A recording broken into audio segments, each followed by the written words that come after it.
Hello students and welcome to my channel. आज की video में हम समझेंगे कि सृजनात्मक लेखन में भाषा का संदर्भ क्या होता है और उसका महत्व क्या होता है। ठीक है, तो हम स्टार्ट करते हैं। सबसे पहले ये समझते हैं कि ये भाषिक संदर्भ है क्या। देखिए, भाषिक संदर्भ यानी कि जब एक लेखक अपना कुछ लिखता है, यानी कि जब वो लेखन लिखता है तो वो लेखन के दौरान कौन सी भाषा का प्रयोग करता है। ठीक है, कौन सी लैंग्वेज वो यूज़ करता है, इसका मतलब होता है भाषिक संदर्भ। ठीक है, अब जो लैंग्वेज वो यूज़ करेगा वो, और वो भाषा किस तरीके से पाठक को प्रभावित कर रही है, ये दोनों चीज़ें भाषिक संदर्भ में आती हैं। यानी कि भाषिक संदर्भ का अर्थ है कि लेखन के दौरान जो लेखक है वो किस प्रकार की भाषा का उपयोग कर रहा है और वो भाषा पाठक को प्रभावित कैसे कर रही है। ठीक है, अब इतना तो हमें समझ आ गया कि यार तो बहुत इंपॉर्टेंट है, क्योंकि लैंग्वेज तो इम्पॉर्टेंट है और ऑब्वियस सी बात है कि जो भी लैंग्वेज लेखक यूज़ करेगा वो उसके पाठक को प्रभावित करेगी। तो अब ये देखते हैं कि भाषिक संदर्भ का महत्व कैसे है। देखिए, सबसे पहले है भावना। देखिए, भाषा के माध्यम से लेखक क्या करता है, पाठक में विभिन्न भावनाओं और मूड को उत्पन्न करता है ना। भाषा के माध्यम से ही तो ये सब कुछ होता है। अलग अलग भावनाएं हमारे में उत्पन्न होती हैं, मूड चेंज होता है। मान लीजिए, काव्यात्मक भाषा एक रोमांटिक या उदासी भरा माहौल बना सकती है ना। जैसे कोई कविता यूज़ की जाती है, कविता की लैंग्वेज अगर लेखक यूज़ करता है तो उसके थ्रू वो क्या कर सकता है, या तो कोई सैड बिहेवियर जनरेट कर सकता है पाठक के दिमाग में, या फिर वो एक हैप्पी मूड भी उसका बना सकता है, या फिर रोमांटिक माहौल भी बना सकता है। जबकि जो साधारण भाषा होगी वो सरलता और स्पष्टता प्रदान करेगी, है ना।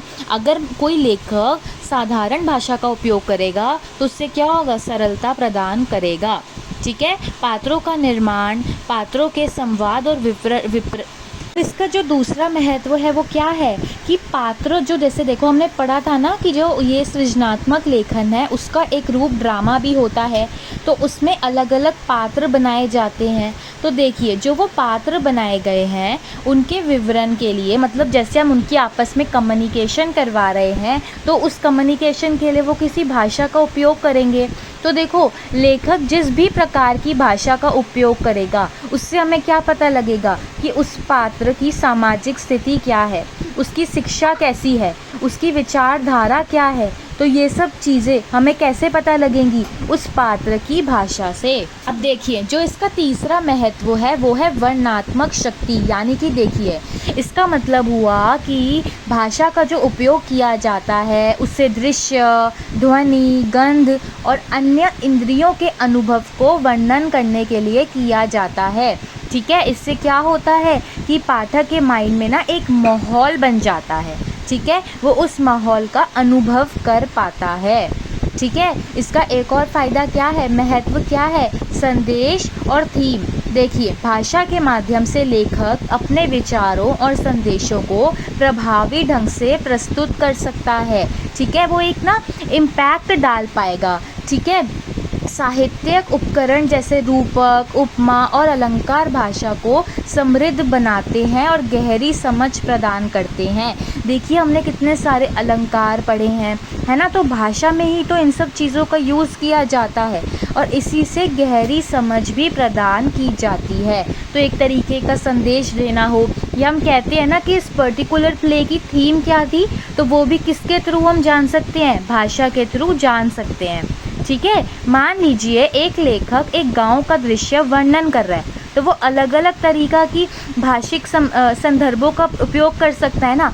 मान लीजिए, अगर वो सरल भाषा का उपयोग करता है तो वो क्या बोलेगा, गांव के लोग बहुत मेहनती होते हैं, वे सुबह जल्दी उठकर खेतों में काम करने चले जाते हैं। तो ये क्या हुआ, उसने सरल भाषा का उपयोग किया, है ना। अगर वो अब कविता के भाव में बोलेगा तो वो कैसे बोलेगा, गांव की सुबह सुनहरी किरणों से जगमगाती हैं और मेहनतकश किसान सूरज के साथ साथ अपनी परिश्रम की कहानी लिखने निकल पड़ते हैं। समझ में आया। तो या तो देखिए आप, हमें भाषा कि उसने कविता के भाव में बोला या उसने सरल भाषा का उपयोग किया, है ना। तो इसका निष्कर्ष क्या निकलता है कि सृजनात्मक लेखन में भाषा का संदर्भ चुनते समय यह ध्यान रखना आवश्यक है कि वह लेख के भाव, पात्रों और संदेश को प्रभावी रूप से व्यक्त कर सके। यानी कि लेखक को इस बात का ध्यान रखना है कि वो जिस भी भाषा का प्रयोग कर रहा है उससे क्या करना है। देखो, जिन भी पात्रों को वो उसमें एक्सप्लेन कर रहा है, जिन भी पात्रों का यूज़ कर रहा है वो अपने ड्रामा में, प्ले में या कहानी में, कविता में, उनको वो अच्छे से दिखा पाए और उसका मतलब इम्पैक्ट पाठक के ऊपर पड़े। ठीक है, वो समझ सके कि वो हमें क्या दिखाना चाहता है, जो आप संदेश देना चाहते हो वो आपकी भाषा से स्पष्ट रूप से समझ में आ सके। ठीक है, सही भाषिक संदर्भ ना केवल पाठक को आकर्षित करता है बल्कि उसे उस दुनिया में डुबो देता है जिसे लेखक ने रचा है। देखिए, अगर भाषा अच्छे तरीके से उपयोग की गई होगी तो उससे दो फायदे होंगे। अब सिर्फ ये फ़ायदा नहीं होगा कि जो पाठक है वो सिर्फ आकर्षित हो, जबकि वो क्या करेगा, जो लेखक ने एक तरीके का, देखो उसने क्या किया, अपनी इमेजिनेशन यूज़ करके हमारे सामने एक दृश्य बना दिया है। ठीक है, एक दुनिया बना दी है, तो उस दुनिया में डूब सके पाठक, तो उसके लिए अच्छी भाषा का प्रयोग किया जाना चाहिए। उस पर्टिकुलर लेखन को पढ़ने के बाद में जो पाठक है उसे समझ में आ जाना चाहिए कि हमें इस लेखक से, इस लेखन से क्या संदेश मिला है। तो इन सब चीज़ों से हमें ये पता लगा कि सृजनात्मक लेखन में भाषिक संदर्भ का अधिक महत्व होता है। ठीक है, so that's it for this video students. अगर आपको ये टॉपिक समझ में आया हो तो वीडियो को लाइक, शेयर एंड चैनल को सब्सक्राइब ज़रूर करना।